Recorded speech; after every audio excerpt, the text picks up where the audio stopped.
Andiamo avanti con il telegiornale. C'è agitazione nel carcere di Pordenone con i sindacati della polizia penitenziaria che hanno denunciato la perdurante carenza di personale ed espresso perplessità anche per la nuova struttura che verrà realizzata a San Vito al Tagliamento, che potrebbe presentare le stesse criticità. Sentiamo.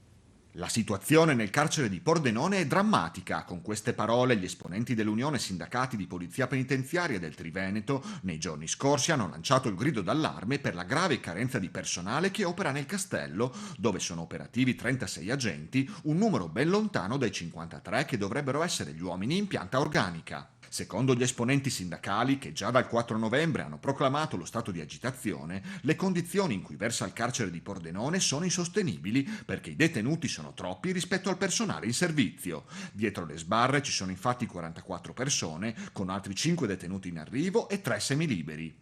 In questo modo gli agenti di polizia penitenziaria del Castello sono costretti agli straordinari, ormai diventati la normalità, con turni giornalieri che sono passati da una durata di 6 a 8 ore. Pordenone inoltre non ha un comandante, un reggente sarà nel carcere 2 volte a settimana a dicembre e per la fine dell'anno si aspetta anche la nomina dell'attuale dirigente che dovrebbe diventare direttore, ma fino a quel momento non avrà potere contrattuale. I sindacati hanno inoltre espresso preoccupazione per il futuro carcere che sarà realizzato a San Vito al Tagliamento e che permetterà di chiudere l'istituto di Pordenone, con il castello che tornerà a disposizione dell'amministrazione comunale. Il nuovo carcere vedrà l'inizio del cantiere a gennaio del 2024 e potrebbe essere operativo già nel 2025, una struttura che costerà 45 milioni di euro e che è stata progettata per ospitare 300 detenuti. Questi numeri avrà bisogno di 150 agenti. Il rischio, secondo i sindacalisti, è quello di aprirlo come semplice presidio e quindi senza possibilità di funzionare a pieno regime, oppure addirittura di non poterlo proprio aprire.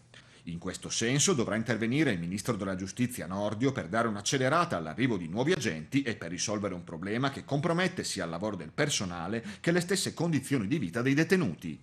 Gli arruolamenti di oggi, sottolineano infine i sindacati, non coprono le uscite. A livello nazionale, su un fabbisogno di 42.000 unità, gli effettivi sono 35.000. Pordenone invece non ha visto entrate di agenti per 14 anni. E adesso abbiamo con noi in studio per approfondire la tematica Raffaele Padrone dell'FSP Polizia. Grazie per essere con noi. Grazie a voi, grazie ai telespettatori. Insomma, il servizio è stato chiaro, nuovo carcere a San Vito, 300 detenuti, insomma si cerca più di un centinaio di agenti, insomma i numeri, anche i fatti, no, e l'attualità dimostrano che sarà veramente difficile.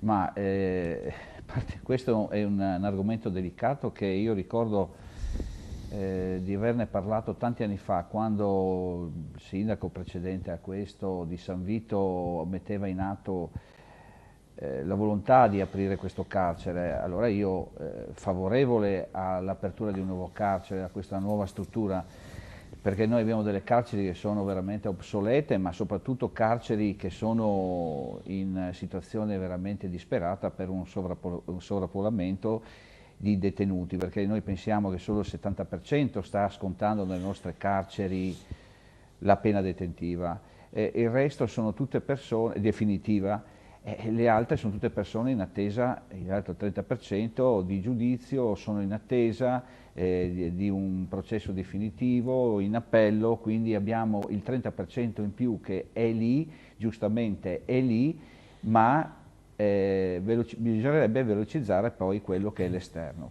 Quindi parliamo ovviamente di un carcere da 350 posti, quella volta si parlava di 450 posti, io dissi chiaramente guardate che fare un carcere da 450 posti come si pensava, con rapporto di legge 1 a 2 nel numero dei detenuti, ci vorrebbero 900 agenti, perché tanto mi dava tanto. Oggi si sono ridotti questi numeri, siamo a un totale di 350, mi pare di aver sentito, ma la situazione di 150 in più, a mio avviso e per legge, non basterebbero. Quindi Certo.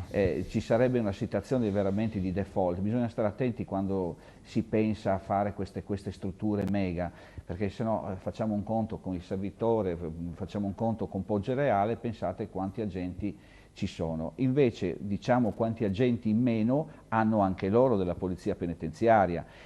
Di un deficit parliamo di circa 3.000-4.000 agenti in meno nella polizia penitenziaria, perché dobbiamo pensare che 31.000 di questi su 42 attuali, 31 svolgono anche attività esterna, cioè i trasporti, le scorte,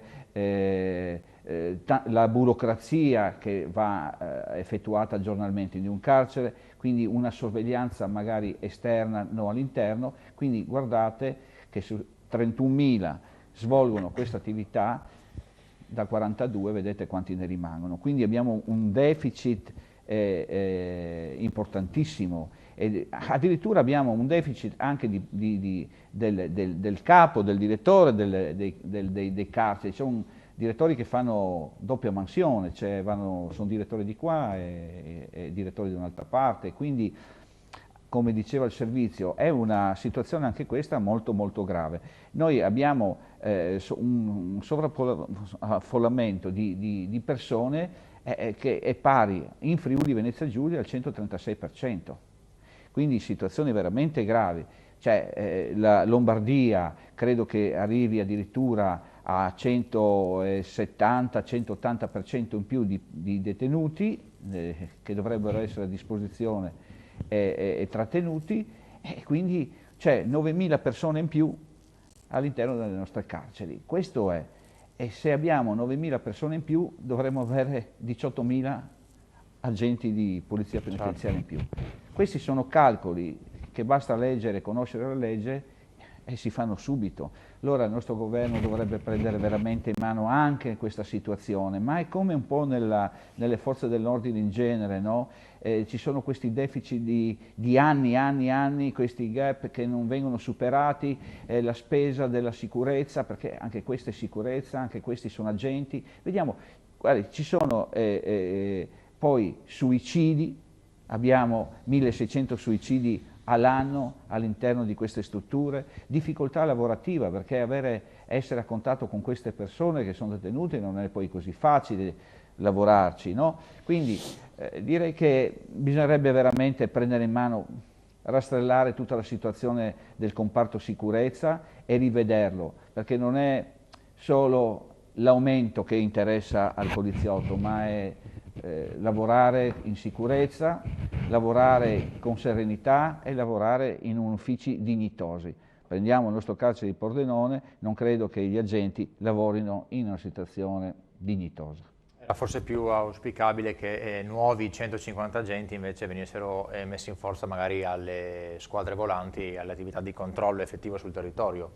Ma sono utopie quelle di avere 150 agenti in più, non gliela daranno mai a San Vito 150 agenti in più, perché ritorno a quello che ho detto prima, quanti ne dovrebbero andare in Lombardia, che siamo oltre il 180% di personale e di sovraffollamento in più, quanti gliene dovrebbero dare? Cioè, se non vengono arruolati anche loro, questo è, certo. 150 agenti. Io non lo so, spero di sbagliarmi, spero che i colleghi della penitenziaria a San Vito poi mi dovranno dare torto di quello che dico, ma questi numeri io non credo riusciranno mai a averli, un po' come la questura di Pordenone, no? Che ha un deficit da qua a 5 anni di oltre 100 unità, ma quando mai a Pordenone arriveranno 100 uomini, quando mai? Adesso siamo tutti contenti perché in questi giorni ci sarà un arrivo di 6 nuovi agenti, però ripeto, mai nessuno dice quanti andranno via. Andranno via in questo mese, dal 1° di dicembre a fine mese ne andranno via 14.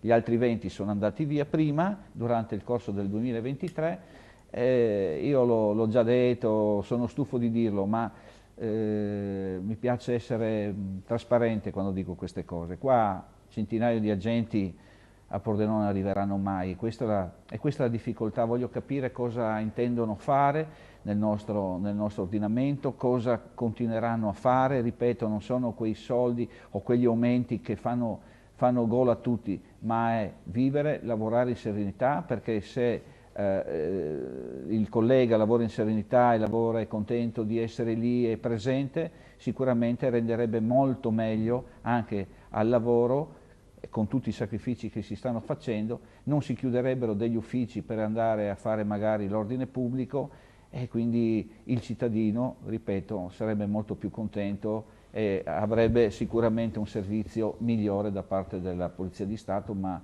da tutto il comparto sicurezza. Grazie Raffaele Padrone per essere stato con noi. Piccola pausa pubblicitaria, restate con noi, torna tra pochissimo l'informazione di Tele Pordenone.